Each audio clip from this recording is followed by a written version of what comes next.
Bien, je vais demander à notre Benjamin de faire l'appel. Merci, monsieur le maire. Bonjour, chers collègues, bonjour à tous. Donc, on va procéder à l'appel. Richard Mallier. Anna-Paula Ventron. Marie-Odile Armandon. Mathieu Pietri. Monique Salomon. Roger Mossé. Corinne Lemeu. Edmond Etégian. Édouard Alexander. Mathieu Morateur. Claude Lampeau. Armand Chamelin. Claudine Lachintre. Colette Toulec. Dominique Bièche. Roger Wex. Yann Pertuzel. André Gauthier. Véronique Garnier. Catherine Bienfait. Marie-Christine Rodriguez. Stéphane Pieracini. Patrice Lanzon. Joseph Cassaro. Marie-Pierre Vitiello. Vanessa Brescia. Christine Sigardi. Marie-Christine Oberlinkels. Jean-Marc Bretin. Alain Dubois. Véronique Bianchi. Absente et excusée. Hervé Plisson. Et Anthony Checroun. Écoutez, monsieur le maire, nous avons encore homme. Merci, monsieur le maire adjoint. Donc, le dernier conseil municipal dans cette salle pour cette année, puisque le prochain qui aura lieu dans 3 semaines, le 24, aura lieu donc aux Terres Blanches. Cette salle, vous le voyez, n'a plus de décoration, n'a plus rien, puisque demain, elle est amenée à déménager dans son... On n'entend pas ? Elle sera amenée à déménager donc demain pour que les travaux puissent avoir lieu. Ils commenceront vraisemblablement d'ici la fin de la semaine. Donc, d'abord, permettez-moi de vous remercier les uns et les autres de repartir juste après les vacances, le 3 septembre, juste après quelques... Ah, voilà, là on m'entend mieux. Quelques temps de vacances, j'espère qu'elles se sont bien passées pour vous.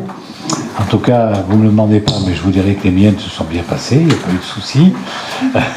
Mais je pense que les vôtres aussi, c'est pas un problème. En tout cas, merci d'être présents ce soir. Alors que nous sommes vraiment au tout début, et la rentrée a eu lieu aujourd'hui. Et je vous en dirai quelques mots à propos de cette rentrée.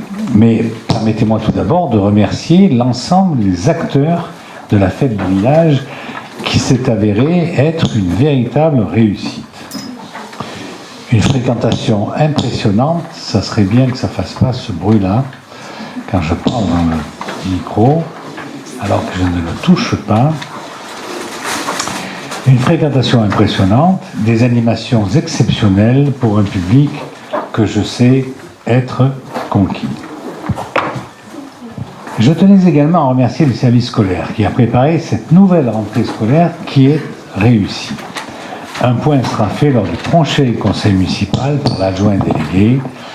Pour l'heure, nous constatons une augmentation des effectifs sur l'ensemble des groupes scolaires de la commune. Nous comptons à cette heure 1504 enfants scolarisés. Je dis bien 1504, ce qui nous fait une augmentation de plus de 100 gamins entre la dernière rentrée et celle-ci. Les effectifs, évidemment, sont hauts par classe, mais la décision d'ouverture d'une classe relève de l'éducation nationale et non de la mairie. Et dès cette année, une ouverture de classe a été décidée par l'éducation nationale sur notre commune. Et peut-être une deuxième, d'ailleurs. On attend confirmation, mais pour vous faire sourire, je ne veux pas...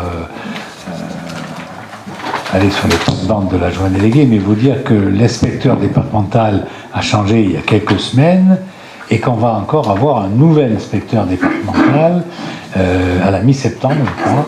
À mi-septembre, donc on a un inspecteur départemental qui est arrivé pour quelques semaines et on va avoir un nouvel inspecteur départemental en pleine rentrée. Vous imaginez que ce n'est pas toujours évident à gérer. Par contre, nous avons pris la décision d'ouvrir cette nouvelle classe supplémentaire sur l'école élémentaire de la salle. C'est sur cette école qu'il y avait le plus de demandes d'inscription en attente. De plus, des locaux étaient disponibles pour l'accueillir. Juste un mot là-dessus, on s'est aperçu aussi que c'était dû au turnover dans les résidences principales de Bouguer. C'est-à-dire qu'il y a des gens qui ont vendu leur maison courant de cet été, ou depuis le mois de juin, on va dire, il y a eu des déménagements qui ont été faits, et donc des aménagements. Et les aménagements, ce sont des familles avec des enfants. Et ça me paraît logique, c'est ce que j'ai toujours dit, on appelle ça le parcours résidentiel. On a, quand on est jeune, un logement avec des pièces, un logement assez grand, et puis après, au bout d'un moment, on trouve que et le logement et le jardin sont trop grands parce qu'on a pris, on prend des années, donc on a des difficultés à se mouvoir, des difficultés à entretenir, etc. Et donc on a tendance à, mais ça fait des décennies que je le dis, on a tendance à vendre son logement et d'acheter un logement dans un collectif ou un semi-collectif proche d'un centre-ville. Alors c'est ce qu'on voit ici sur Bouguer. Nous avons permis que cela se fasse et on voit des personnes qui arrivent à un certain âge, qui sont là depuis 40 ans et qu'aujourd'hui elles vendent leur maison et elles viennent s'installer dans du collectif ici autour du village. Donc les groupes scolaires sont ainsi composés de la manière suivante. La salle, 16 classes, donc puisqu'il y a une classe supplémentaire, les pins, 15 classes, la bergerie, 11 classes, et Virginie de Dieu, 12 classes. Côté restauration scolaire, le renouvellement de la DSP nous a permis d'adapter un certain nombre de points. Concernant directement les parents, on peut noter l'assouplissement des conditions d'annulation des repas. Pour mémoire, auparavant, il fallait annuler le mercredi de la semaine précédente. Aujourd'hui, on peut annuler la veille pour le lendemain. La dématérialisation de la gestion des présences, et on y travaille pour une mise en place sur cette année scolaire. La lutte contre le gaspillage, des actions sont mises en œuvre dès cette année, sont mises en place dès cette année. Et enfin, le passage au 100% bio hors protide, suite à la consultation des parents au mois de juin, donc c'est acquis depuis le début depuis cette rentrée. Le conseil de ce soir est motivé par la semaine française à Fiesole en Italie, qui nous invite à nous prononcer sur l'envoi d'une délégation bouquine, et il permettra également de faire un bilan de la saison culturelle et de parler de subventions. Je vous rappelle que la rentrée associative sera effective dès samedi avec le traditionnel forum des associations, et dimanche, l'ouverture de la saison culturelle sur l'esplanade des Terres Blanches de 15h à 19h. Vous pourrez profiter de jeux forains, des kermesses d'antan et d'un atelier collaboratif géant de coloriage d'une fresque. Le manège à pédales poétique, petit navire, accompagné de son homme orchestre, évidemment, ravira les enfants. Enfin, un espace ludique spécifique de 30 mètres carrés accueillera les plus petits et leurs parents, en plus d'un enchaînement de spectacles. Je vous précise, chose importante, que la RD8N sera interdite à la circulation nocturne du 11 au 14 septembre 2018, c'est-à-dire la semaine prochaine, pour l'avenue de la Croix d'Or, du rond-point de Sambaki jusqu'au centre commercial de la Croix d'Or. Les travaux consistent à la mise en place du tapis d'enrobé définitif. La circulation sera perturbée de 19h à 22h, puis interdite jusqu'à 6h le lendemain matin. Évidemment, une déviation sera mise en place. Nous retrouverons ce que nous avions à un moment donné entre le rond-point de Sambakis et celui de Violesi, voire entre celui de Violesi et celui de Randing, où on a coupé la circulation, évidemment d'une façon nocturne, pour pouvoir faire l'enrobé, puisque l'enrobé, c'est un tapis qui se tire avec des finisseurs, et moins il y a de raccords, mieux c'est, donc il vaut mieux tirer tout d'un coup. Et là, eh bien, écoutez, c'est ce que nous faisons, donc, dès la semaine prochaine. Avant de clôturer mon propos liminaire, je tiens à ouvrir une parenthèse sur les travaux du bâtiment dans lequel nous nous trouvons. L'hôtel de ville, vous l'avez vu, est en plein chantier de rénovation depuis le mois de juillet, et jusqu'à, m'a-t-on dit, fin 2018. Ville nature oblige, il était temps de remplacer la grande verrière très dégradée et les fenêtres en simple vitrage. Ce bâtiment qui date de 1982, et nous sommes entrés fin 83, mais vous pensez bien qu'il a 82, il datait sans doute de 79-80 pour les études, va enfin trouver une seconde jeunesse et ne sera plus un gouffre énergétique. Mais cela a nécessité de déplacer les services pendant les travaux sans trop de contraintes pour les administrés, je l'espère.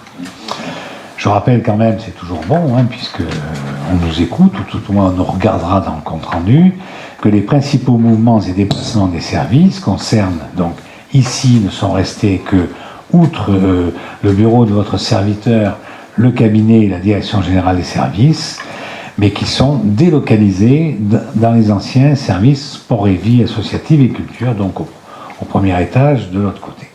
Le service promotion de la ville qui gère la communication et les grands événements, lui, est allé dans les locaux du service financier qui sont au premier étage au-dessus de la police municipale. La police municipale reste dans ses locaux. Le service d'état civil qui va rejoindre cette salle en temps opportun, quand celle-ci sera faite, de manière à ce qu'on puisse intervenir là-bas. L'ancienne mairie, place d'Hôtel de Ville, a vu arriver, outre la bibliothèque qui est restée à sa place, le service financier qui a rejoint le service des ressources humaines au deuxième étage. Au château, les mariages ont été délocalisés. J'ai eu l'occasion d'en faire un là-bas. Les mariés et les participants à ce mariage étaient tout contents d'ailleurs. Et j'ai pu voir moi-même que c'était fort agréable d'en faire là-bas. Par contre, les conseils municipaux, donc à partir du prochain, seront délocalisés, je vous le rappelle, à la salle des fêtes des Terres Blanches. Enfin, au pôle municipal de Sauvecannes, l'impasse des Oliviers, nous avons donc, outre le service des sports et de la vie associative et celui de la culture, qui ont été déplacés dans l'actuelle salle de réunion, donc au premier étage, évidemment les services techniques et l'urbanisme restant à leur place. Enfin, au pôle solidarité de la Graciane, rue Frédéric Chopin, le service scolaire et Garrigue, qui est donc notre délégataire de service public pour la restauration scolaire, sont donc allés là-bas. Ils occupent le rez-de-chaussée du bâtiment depuis le mardi 26 juin et ils sont ouverts de 8h30 à 16h30. Et le service social qui, lui, évidemment, n'a pas bougé. Voilà, mes chers collègues, ce que je voulais vous dire dans mon exposé liminaire.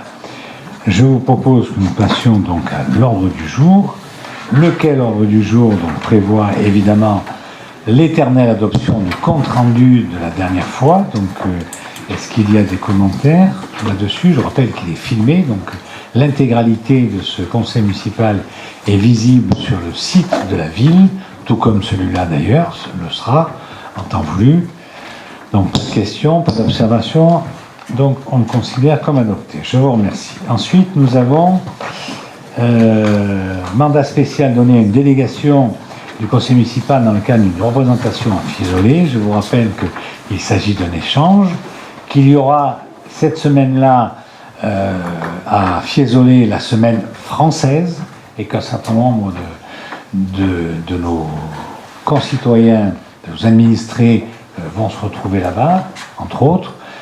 Et que par contre, évidemment, il est important qu'il y ait une délégation du conseil municipal amenée par votre maire à Fiesole, tout comme d'ailleurs quand au mois d'octobre il y aura la semaine italienne à Loup-Belair, le maire de Fiesole viendra avec quelques élus. Voilà. Donc je vous demande de permettre à cette délégation d'y aller. Alors, vous citez, j'avais de quoi vous citer, pardon. J'ai reçu donc les demandes, donc outre moi-même, M. Roger Mossé, Mme Achette, Mme Vitiello, M. Bretin pour l'opposition et M. Sénator comme collaborateur. Voilà. Est-ce qu'il y a des questions là-dessus? Monsieur Plisson, vous avez la parole. Merci, bonjour à tous. Donc la question que je vais vous poser effectivement, c'est de savoir qui allait, quelle serait cette délégation et quel serait son coût. Est-ce qu'on a une idée du coût de ce déplacement en ce qui concerne donc les élus? Mais bon, j'ai une partie de la réponse déjà avec la liste que vous nous donnez. On peut s'étonner qu'aujourd'hui on se réunisse un peu en catastrophe, encore une fois, pour quelque chose qui était prévu depuis longtemps. On aurait pu faire ça en juin, mais c'est pas grave. Ça fait l'occasion de se rencontrer dès le début de l'année, le jour de la rentrée, ce qui n'est pas dramatique, loin de là. Bon, par contre, question un peu plus fondamentale, où en est aujourd'hui le processus de jumelage et qu'entendez-vous par pacte d'amitié? À qui s'adresse-t-il aujourd'hui? Parce qu'on peut se poser la question.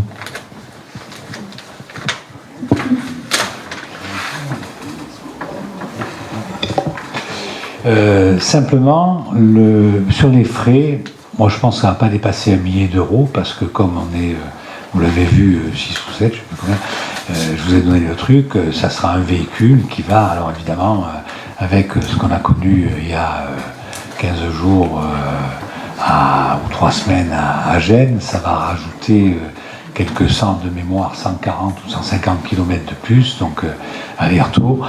Donc il est simplement proposé de louer pour la fin de semaine un véhicule qui prenne tout le monde et qui ira là-bas. Là-bas, nous sommes reçus par les Italiens, ce qui veut dire qu'on en aura pour moins d'1 millier d'euros. Hein. Je ne pense pas qu'on dépasse ça. Quant au jumelage avec la ville de Fiesole, avec les Italiens, c'est un peu compliqué les jumelages. C'est pour ça qu'on a signé un pacte d'amitié liant un peu les deux communes, mais les jumelages avec les Italiens sont plus compliqués qu'avec les autres pays. Alors le fait de se rencontrer avec Anna Ravoni, qui est le maire de Fiesole, là, je l'espère, nous permettre de faire évoluer notre pacte d'amitié. En tout cas, aujourd'hui, on s'aperçoit qu'il y a un échange. Il y a un échange entre les artistes, il y a un échange entre les bouquins qui vont là-bas.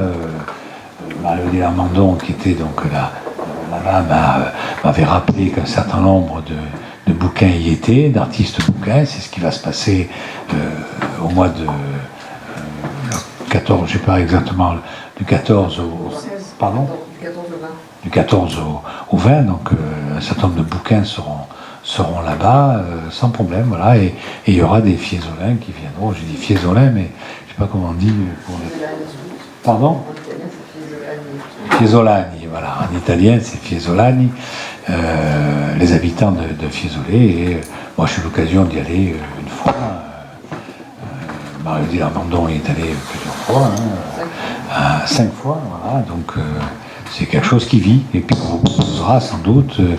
Je crois qu'il faut s'ouvrir aux autres, c'est clair. Donc on vous proposera aussi d'autres villes, comme on vous a proposé en Arménie ou à côté, l'Artsakh. Voilà, donc on proposera aussi d'autres villes avec qui se jumeler pour faire des échanges. Je crois qu'aujourd'hui, au XXIe siècle, il est important d'avoir des échanges entre les humains, entre les pays, entre les villes.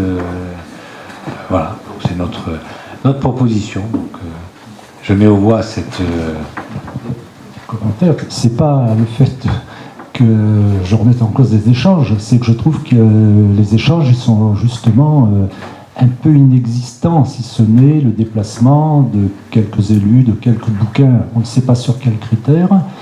Et par contre, ce qui était prévu dans le pacte d'amitié, échanges scolaires, culturels, sportifs, etc., on n'a rien vu. Donc, pour l'instant, moi personnellement, je suis extrêmement sceptique sur l'avancement vers un jumelage. C'est peut-être plus difficile, mais enfin, je vois plein de communes qui ont jumelé avec des communes italiennes. Je ne pense pas qu'ils aient connu de gros problèmes. Là, j'ai l'impression qu'on n'avance pas, quoi, voilà. Non, M. Puisson, je suis navré, je ne peux pas vous laisser dire ça. On a eu des échanges scolaires, on a eu des échanges sportifs, on a des échanges culturels. Sportifs, il y a eu des footeux qui sont venus, même d'ailleurs... Les nôtres sont allés aussi. Et puis, non, par contre, ceux italiens ne sont pas venus, c'est ça? Il y a eu une histoire. Si, ils sont venus. En fait, il y a eu un échange. Les Italiens sont venus la première année, nous on y est allés, ils devaient revenir, ils ne sont pas revenus. Voilà. Mais il y a bien eu des échanges sportifs. Voilà. Il y a un comité de jumelage. Moi, on a des représentants au conseil d'administration, un comité de jumelage qui fait vivre un peu tout ça. C'est aussi son rôle. C'est pas à nous, municipalité, à faire vivre le truc, quoi. On a une convention avec le comité de jumelage. Bon, je veux dire, échange sportif, ça a eu lieu, échange scolaire, ça a eu lieu, échange culturel, ça a lieu, voilà. Donc, non. Bon, évidemment, c'est pas toutes les semaines. Mais après, vous serez le premier à me faire la remarque que, même que ça coûte que 1 000 €, on ne peut pas le faire toutes les semaines.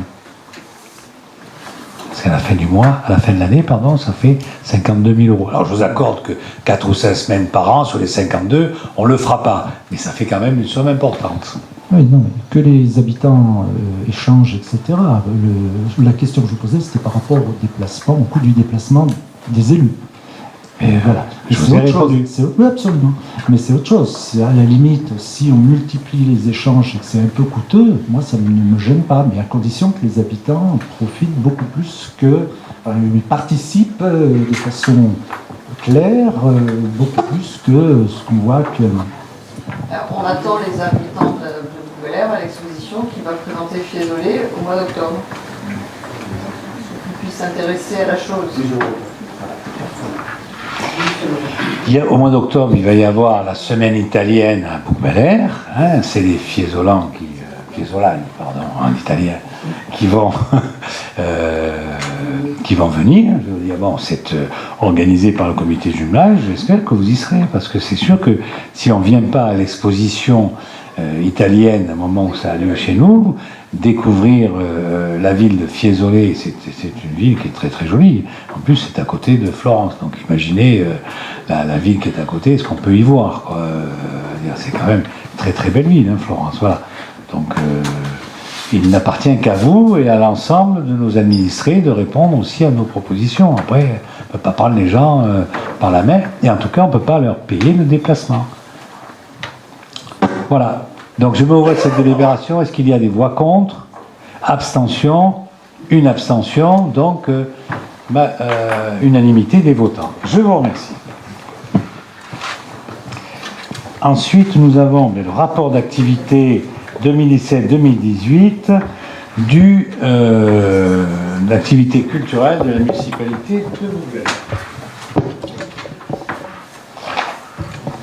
Alors, donner le goût de la culture, c'est l'objectif de la politique culturelle qui est menée par la ville de Bouc-Bel-Air depuis plusieurs années. Vous allez constater à l'écoute de ce bilan de la saison 2017-2018 que les bouquins répondent en nombre aux propositions culturelles qui sont faites par la ville. Je vous fais l'exposé ce soir et vous recevrez tout le bilan complet par mail ensuite. Donc la ville de Bouc-Bel-Air continue d'affirmer sa volonté d'une politique culturelle d'envergure et de qualité. Elle est une des rares communes à avoir augmenté le budget consacré aux actions culturelles en 2018. La ville s'engage pour favoriser l'accessibilité de tous les publics à la culture. Elle a une très forte action en direction du public scolaire et familial. Et les rendez-vous musicaux, par exemple, dans les jardins d'Albertas, qui proposent gratuitement des concerts classiques et lyriques avec une fréquentation exceptionnelle, en sont un témoignage, comme la fréquentation des expositions et des spectacles proposés aux enfants par l'intermédiaire des écoles. Alors cette saison, plus de 16 000 entrées ont été comptabilisées aux différents événements culturels. Le public est majoritairement bouquin, il témoigne ainsi de son attachement à une politique culturelle forte sur le territoire municipal. Alors comment se décomposent ces 16 000 entrées? Les spectacles aux terres blanches, nous avons eu 25 représentations, 4 624 entrées. Les cafés-concerts au château, pour 5 représentations, 461 entrées. Festivals et événements, manifestations extérieures, 2800 entrées pour 6 événements. Action hors les murs, il y a eu une visite du camp des Milles, une sortie avec un bus, 29 personnes. Un partenariat est fait avec la bibliothèque, il y a eu 2 spectacles, 95 personnes. Les expositions pédagogiques sont organisées pour les scolaires. 2 expositions ont reçu 1192 élèves. Les expositions de professionnels, il y a eu 8 expositions, 3469 personnes sont venues visiter. Les expositions associatives, 12 expositions, 3213 personnes. Et enfin, la culture scientifique, il y a eu 6 actions. C'est un planétarium qui est proposé aux scolaires et en tout public, 162 personnes.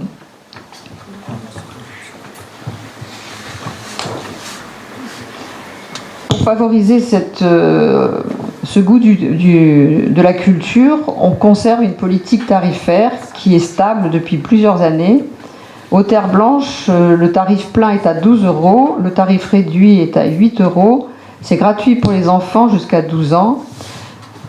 Pour le festival Mon Échappée Belle, le plein tarif est à 8 €, le tarif réduit est à 4 €.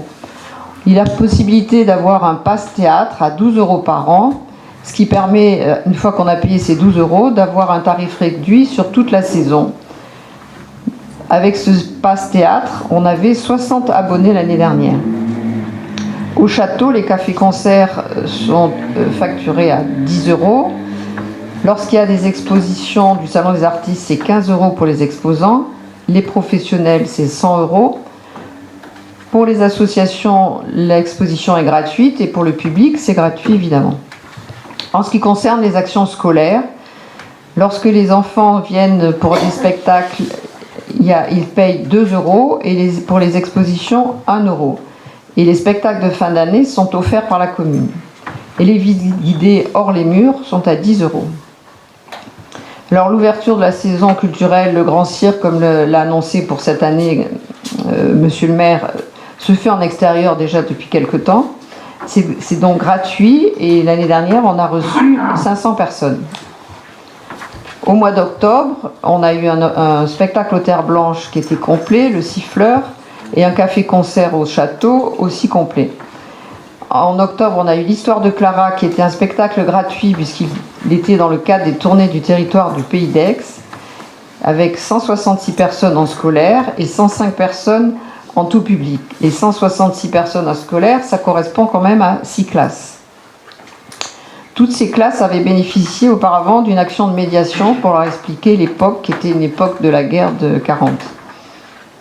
En novembre, c'était un spectacle de danse qui était complet, un concert au château avec 69 personnes, puis les spectacles de Noël qui ont été offerts aux enfants, 959 personnes en temps scolaire et 177 personnes en tout public pour The Impossible Concert, c'était pour les primaires. En décembre, le Noël des maternelles, un conte musical L'île Animaux, 550 personnes en scolaire, donc 18 classes, et 58 personnes en tout public. On a eu, proposé par le conseil départemental, les chants de Noël américains, c'était complet le 19 décembre. En janvier, le jazz à 3 doigts, qui avait été programmé en relation avec le pacte d'amitié avec Fiesole, et puisque ça avait le thème de l'Italie, 140 personnes. En février, au château, le café-concert était complet, les Grandes Moseurs. Puis aux Terres Blanches, le Chien, 156 personnes. Mars, c'est l'époque du Festival du Rire. Cette année, c'était la 10e édition. À l'occasion de la 10e édition, il avait été proposé au public, à chaque spectacle, des animations. La troupe du Théâtre du Sud a présenté des sketchs humoristiques et un magicien de close-up a animé le hall aussi. Alors il y a eu Xavon de Marseille le jeudi et Un homme sur mesure le vendredi avec 120 et 150 personnes. Toujours en mars, un café-concert complet au château, puis le festival Mon Échappée Belle qui a reçu 6 classes, donc 158 personnes, et en tout public 102 personnes. En avril, au château, un café comté, toujours en lien avec le pacte d'amitié de Fiesole, a réuni 59 personnes. Et pour terminer la saison, Je clique dans Je suis, un spectacle de mentalisme qui s'est passé dans la salle du conseil avec une toute petite jauge mais qui avait besoin de technicité qu'on n'avait pas aux Terres Blanches. Donc le vendredi et le samedi, on réunit 95 personnes. Alors le 2017-2018, donc pour résumer, on a 4624 entrées aux Terres Blanches, 65 classes et 461 entrées au château. Il faut remarquer qu'il y a une quarantaine de classes qui ont fait des demandes qui n'ont pas pu être satisfaites faute de capacité d'accueil, parce qu'on ne reçoit pas les troupes très longtemps, elles sont là une journée, et il y a beaucoup d'instituteurs qui sont intéressés par ce qu'on propose. Quelle est la répartition du public dans ces spectacles? On a 88% de bouquins au Terre Blanche comme au café-concert du château. Ensuite, il y a Simiane, Calas-Cabriès, Marseille, Aix, Les Pennes Mirabeau, Gardanne, Luynes. Pour les cafés-concerts, parfois ils viennent de plus loin, Mimé, Pépin, La Tour d'Aigle, Brignoles, un peu plus loin. Je vous ai parlé tout à l'heure des festivals et des manifestations événementielles. Donc c'était le 10e anniversaire du Festival des Voix sous les Platanes, qui est organisé par l'association Wolfgang en partenariat avec la ville de Bouc-Bel-Air et le territoire d'Aix. Donc il y a eu 350 personnes qui sont venues se passer l'après-midi et 35 personnes au stage. Au mois de mars, c'était le Festival du Rire, je vous en ai parlé tout à l'heure. Pour le festival Mon Échappée Belle, qui s'adresse aux enfants et aux familles, c'était la 6e édition. Il se déroule, je vous le rappelle, sur plusieurs villes, Simiane, Venelle, Lambesc et Bouc-Bel-Air. Sur les 4 villes, il y a eu 3000 entrées et sur Bouc-Bel-Air, 707. Il y a eu des journées de l'Artsac en France, dont monsieur le maire parlait tout à l'heure. On vous a proposé une exposition de photos et de dessins au château, plusieurs conférences, des projections documentaires. Et puis un dîner dansant est venu compléter les journées et c'était proposé par la CAVA. Au mois de juin, les rendez-vous musicaux dans les jardins d'Albertas. L'orchestre philharmonique a eu 1400 personnes et les duos d'air d'opéra 500 personnes, soit 1900 personnes sur le festival des 2 jours. Nous avons aidé le festival d'orgue qui s'est tenu au mois de juin avec 297 entrées sur le festival. Je vous ai parlé tout à l'heure de la programmation avec la bibliothèque municipale. Donc on a reçu 2 classes pour une rencontre avec un auteur. Et dans le cas de Mon Échappée Belle, il y a eu un spectacle qui était complet proposé à la bibliothèque. La culture scientifique se déroule sous un planétarium mobile aux Terres Blanches. On a reçu 6 classes, donc 162 personnes. En ce qui concerne les expositions au château, il y a des expositions professionnelles et pédagogiques qui sont organisées par la ville. Expositions pédagogiques, il y en a eu 2. En effet, un travail très important est fait avec les écoles et le centre de loisirs, de façon à initier les enfants aux arts plastiques et à la photographie. C'est un axe fort de la politique culturelle.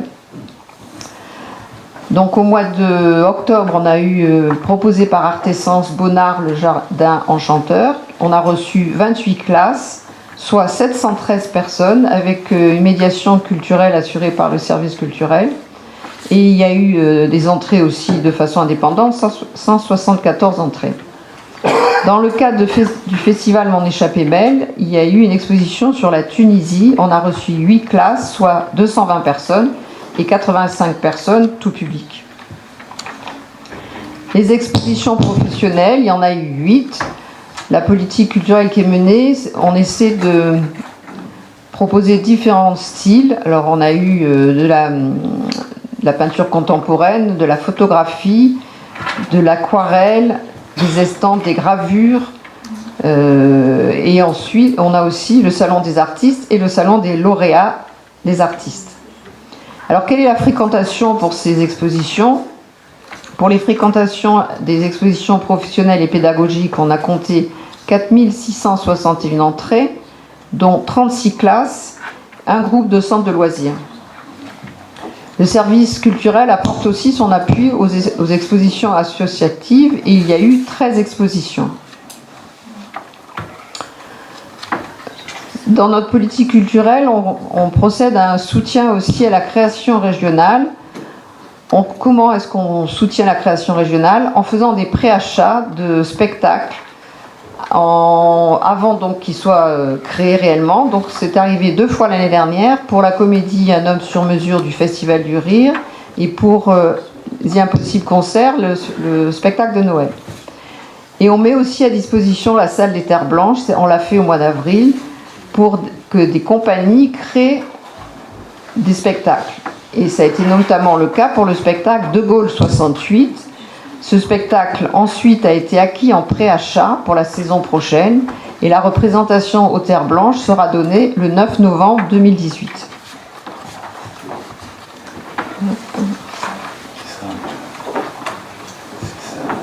Le jour de l'anniversaire de la mort de Gaulle. Le budget de fonctionnement du service culturel est de 147 010 €. Et il y a un budget d'investissement de 62 000 en grande partie pour les restaurations du patrimoine. Quelles sont les recettes de billetterie? En 2017, il y a eu 13 466 € en recettes de billetterie. Et je crois que j'ai terminé. Voilà, donc vous recevrez le bilan complet par mail. Voilà, merci Marie-Odile. Et si vous voulez en savoir plus... Ah oui, le patrimoine. Mais au niveau Bouc-Bel-Air, on vous a distribué la 2018-2019. Hein, donc vous l'avez devant vous. Je vous encourage à y aller, mais avertissez quand même à l'avance, vous avez vu que tout est pratiquement plein. Allez, on écoute pour le patrimoine. Allez, donc en complément à ce qui vient d'être dit, un petit focus sur le patrimoine, dans le cadre de notre politique de valorisation, de conservation et de connaissance de notre patrimoine. Plusieurs actions ont été menées cette année, notamment grâce à des bénévoles qui œuvrent dans la commission extra-municipale avec vitalité, avec intérêt pour le sujet, et l'association Boucau Memory. C'est des actions qui sont dirigées vers plusieurs publics. Il y a des actions qui sont dirigées vers nos écoles avec des ateliers découvertes sur les ex-voto, sur l'orgue, mais également une exposition itinérante dans chaque école. Il y a des actions qui sont de la restauration de mobilier, que ce soit des tableaux ou des bustes. Cette année, il y a 2 tableaux qui ont été restaurés, des bustes et également qui ont été exposés, qui sont dans l'église. Il y a également des restaurations immobilières qui sont des projets sur le moyen terme, voire le long terme, vu la taille des projets. Je citerai la restauration de la glacière. Ça fait 4 ans qu'on y travaille, entre les autorisations, la mise en place, les partenaires, etc., etc. On arrive au terme du schéma et du parcours de saut d'obstacles administratifs, et ça commence fin du mois de septembre, début du mois d'octobre. Donc c'est un chantier qui verra le jour dans le cadre notamment avec l'aide de bénévoles et de jeunes dans le cadre de chantiers jeunes. La rénovation des caves du château, elles ont été pareil, ça fait 4 ans qu'on y travaille.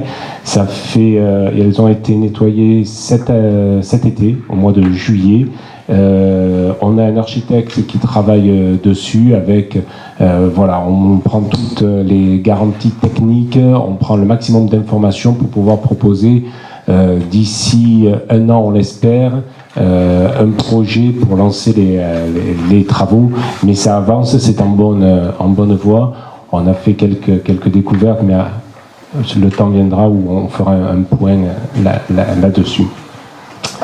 Il y a aussi eu l'exposition Auguste Valère, sur laquelle a travaillé la commission extra-municipale. Auguste Valère, donc peintre bouquin, qui a vu plus de 2600 visiteurs, une exposition au mois de novembre, donc que vous avez pu voir. La conduite également l'installation des panneaux de valorisation du patrimoine, c'est les panneaux que vous voyez un petit peu. Il y a une 3e tranche qui a été subventionnée par notamment le département, qui va être installée d'ici la fin de l'année. Et la réalisation d'une plaquette par l'association Boucau Memory, plaquette retraçant l'histoire du château. Nous leur avions demandé de travailler sur des thèmes. Le château est le premier, donc une plaquette va être publiée sur le château. Et il y a des études également qui ont été lancées sur le mobilier, les boiseries et les peintures de la chapelle Notre-Dame de l'Espérance en vue de sa conservation future. Donc on lance les premières bases, on a eu des subventions pour cela, on a diligenté des études qui sont en cours, donc on reviendra vers vous pour ça. Enfin, d'ici la fin de l'année, il y a le projet, j'en avais parlé, de la statue de la Guenon. Vous vous souvenez, à la Mounine, hein, cette statue qui a disparu il y a quelques années de ça, une vingtaine d'années de ça. C'est grâce aussi là à un bénévole Monsieur Levrino, sculpteur de son état, qui est en train d'achever la reconstitution à l'identique de cette plus d'une. Comment ? Beaucoup plus grande. Légèrement plus grande, mais à l'identique, c'était exactement la même physiologie, mais plus grande parce qu'en fait, l'idée est de la mettre sur le rond-point. Donc effectivement, il fallait quand même qu'elle ait un peu de volume pour qu'elle puisse être visible. Enfin, plus exactement, on mettra une copie. On a prévu dans le budget de mettre une copie sur le rond-point et nous, on gardera l'original dans un lieu quand même qui est plus sécurisé que sur le rond-point. Henri Verneuil, tout à fait. Pas loin de là où elle était installée, puisqu'elle était installée sur la station Total actuelle. Voilà, donc ça c'est d'ici un mois, on verra. Voilà en 2 mots quelques actions que la politique que nous menons en matière patrimoniale. Merci Mathieu. Si vous avez question à poser, oui, Madame Berlinkels. Oui, bonsoir. J'aimerais demander à Marie-Odile le budget pour la culture de 147 000 euros, donc c'est pour 2018. Il était de combien en 2017 ? C'était 2017 ? Et 2018, c'était quoi ?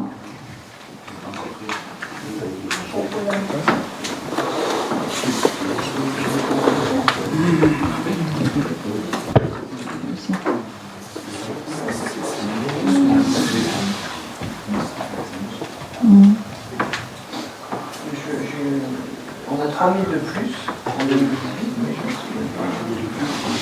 je D'accord. Non, en fait, c'était juste pour savoir si nous avions bien été augmentés au niveau de la culture, parce que je pense que toute l'équipe fait un travail formidable. il y a eu 3 000 euros de plus. Bon, ça va. J'espère que la culture pourra avoir un petit peu plus, mais c'est important de souligner le travail formidable que vous faites avec toute l'équipe et Diane. Voilà.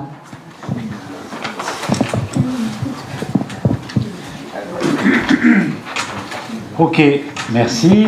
Eh bien, écoutez, voilà donc pour le bilan culture et patrimoine de la politique culturelle et de la politique patrimoniale. Nous avons épuisé l'ordre du jour. Il m'appartient donc de... Pas tout à fait. Ah pardon, oui, il y a une subvention. Autant pour moi. Il y a une subvention, donc Lady Alexander, une subvention au CCFF, Communauté communale de feux de forêt. Oui, monsieur le maire, merci. Il est proposé donc le versement d'une subvention exceptionnelle à l'amicale communale des feux de forêt de Bouc-Bélair pour un montant de 300 euros. Alors pourquoi ce montant? Il arrive souvent que les bénévoles du comité des feux interviennent sur des motopompes, des véhicules, fassent des changements de joints, effectuent des petits travaux mécaniques et des aménagements locaux qui nécessitent l'achat de petits matériels. Le versement de cette subvention donc va leur éviter les astreintes administratives. Avez-vous une question à poser? Pas de question. Je vois cette délibération. Voix contre. Il n'y en a pas. Abstention non plus. Unanimité. Je vous remercie. Voilà. L'ordre du jour est terminé. Il m'appartient, j'ai reçu 2 questions diverses de Madame Oberlinkels et de Monsieur Plisson qui me disent les travaux de rénovation de la RD8N, qui, à l'état de projet, semblaient fort prometteurs, amènent un certain nombre de citoyens à s'inquiéter sur leur optimisation. Ils s'interrogent notamment sur 4 points. Les placements futurs des cyclistes et des piétons paraissent bien confus, voire dangereux. En particulier, absence de pistes cyclables.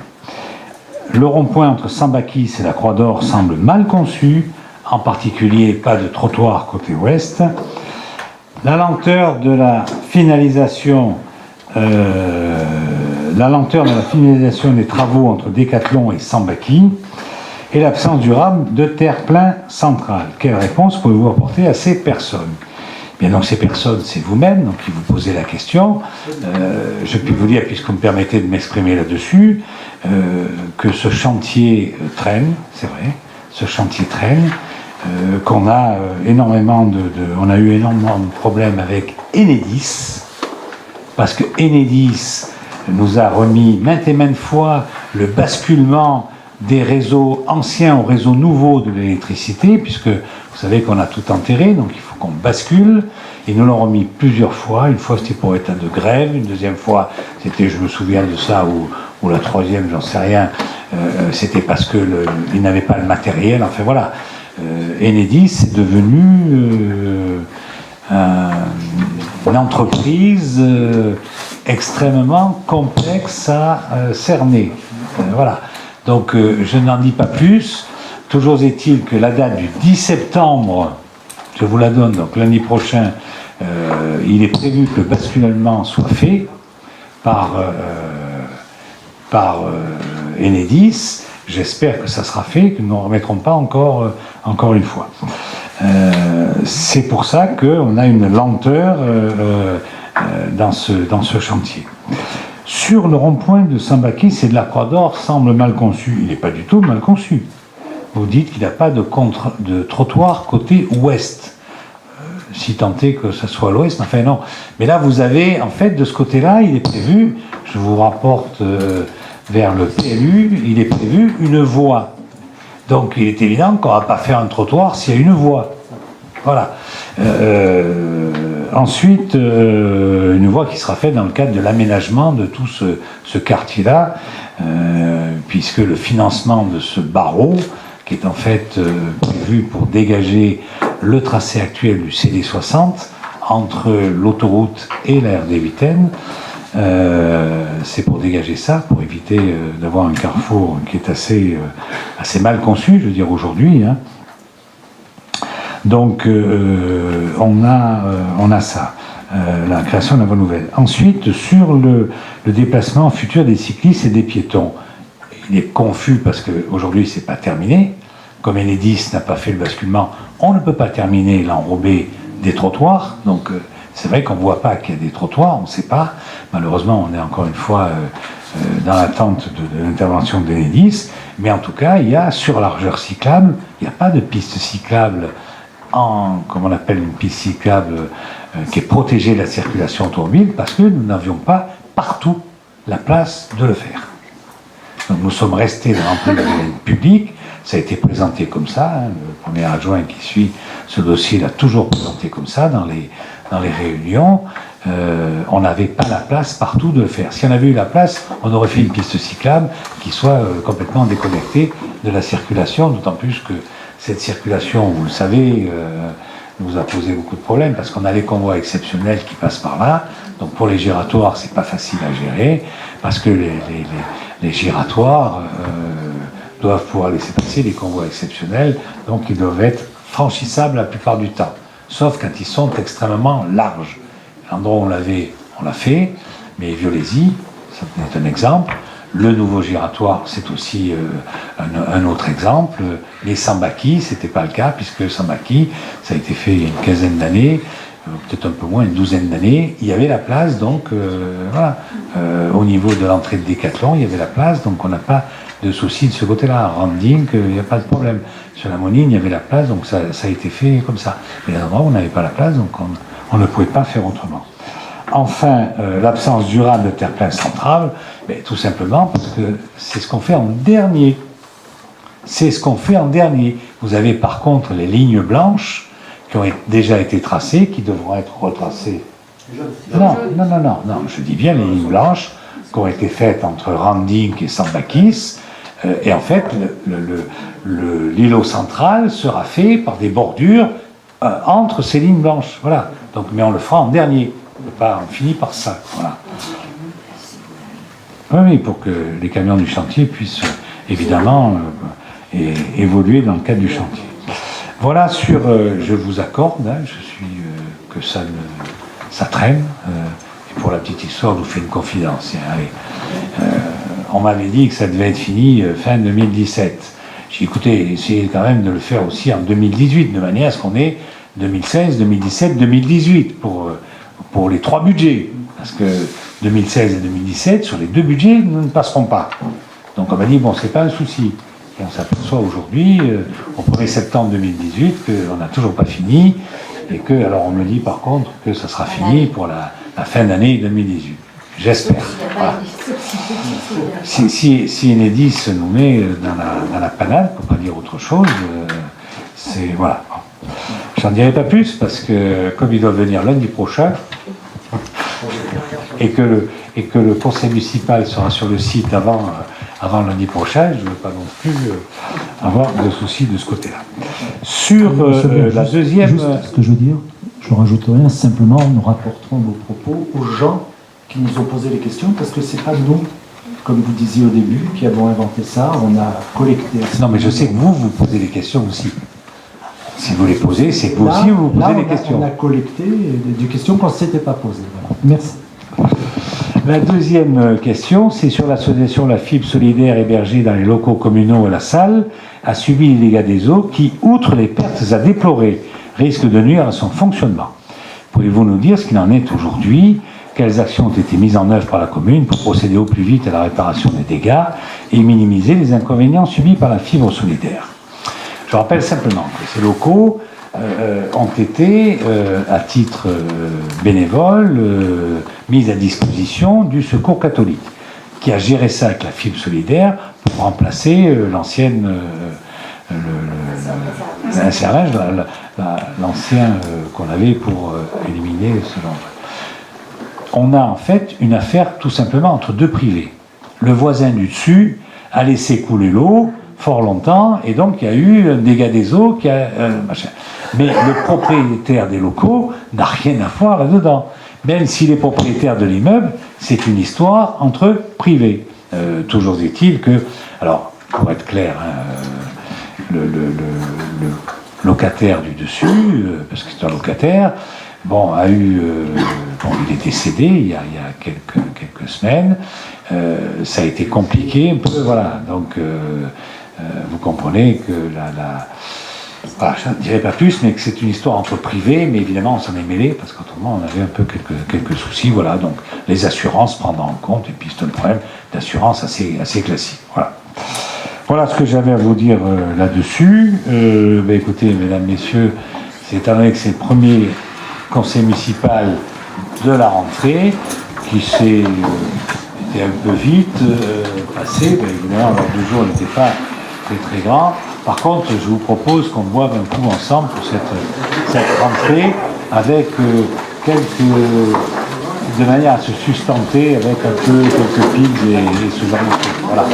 On boive un coup ensemble pour la rentrée et pour cette année qui s'annonce impeccable.